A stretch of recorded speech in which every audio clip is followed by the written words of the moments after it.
In these two videos, we'll look at the domestic policies of President George Herbert Walker Bush.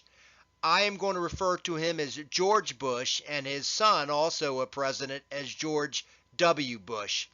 His foreign policies, George Bush's foreign policies, are discussed in other videos. In any event, George Bush was elected in the election of 1988 and served through the election of 1992, one term.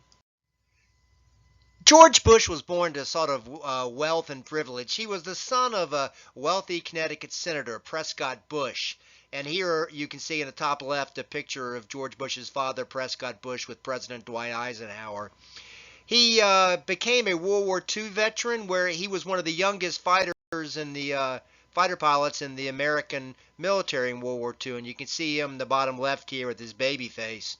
After the war, he moved to Texas, got involved in the oil industry, and you know, undoubtedly his father's connections helped, but he became a congressman from Texas and raised his own family.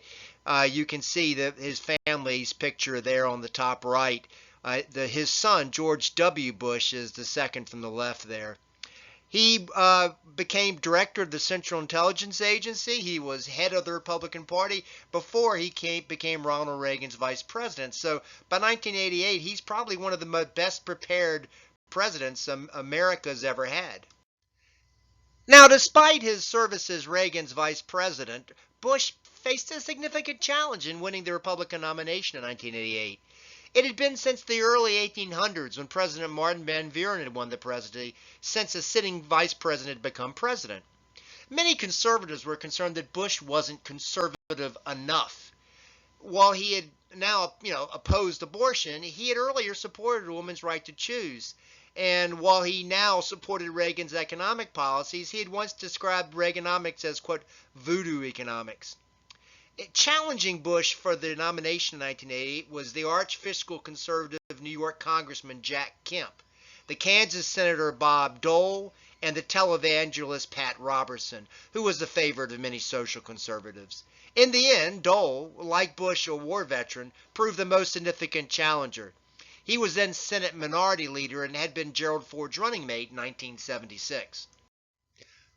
Bush was in the end able to win the nomination and selected Indiana Senator Dan Quayle as his running mate.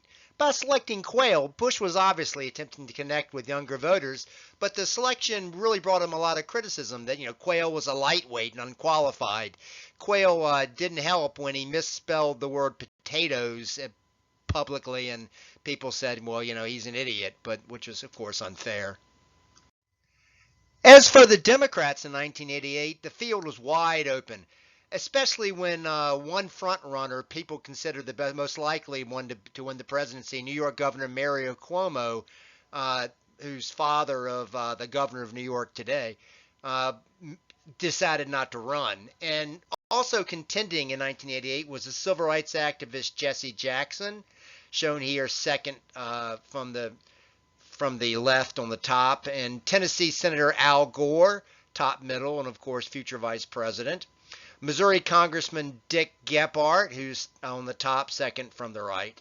Illinois Senator Paul Simon, who's the top right. Former Colorado Senator Gary Hart, bottom right. And Massachusetts Governor Michael Dukakis, bottom in the middle there.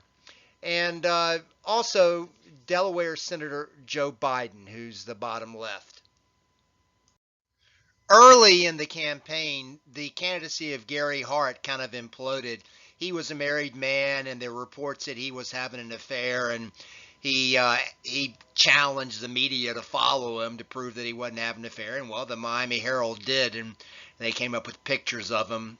You can see the sort of what took down his campaign there on the top left. He tried to re-enter the campaign later on, but it never went anywhere. Biden withdrew after accusations that he plagiarized in his speech.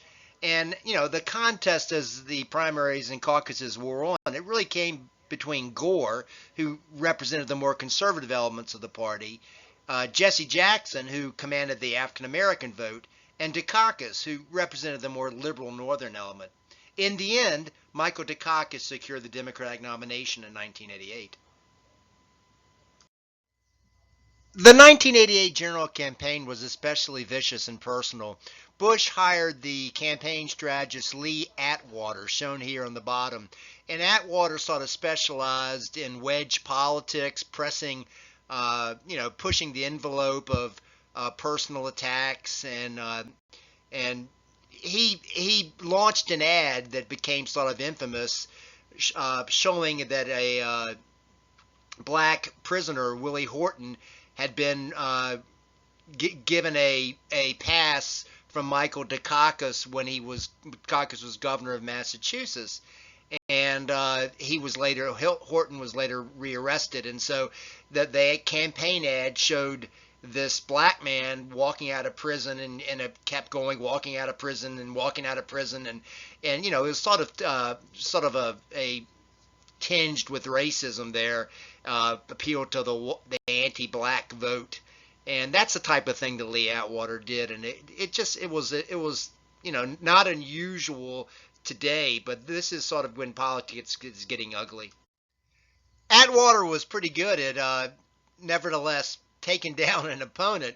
And when Dukakis was campaigning, trying to show that he was tough on the military, he got on a tank and put on a tank helmet. And Dukakis was a short man, and the helmet was big, and it made him look kind of silly. And so Atwater picked up on this, and they ran commercials showing that Dukakis just seemed so out of sort when he was with the military. As also part of this campaign, Bush promised that he would never raise taxes.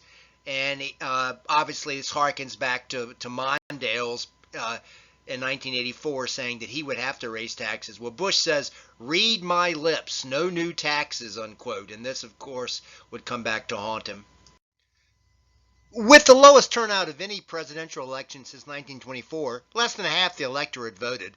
Bush won the 1988 election with a resounding victory, 426 to 112 in the Electoral College.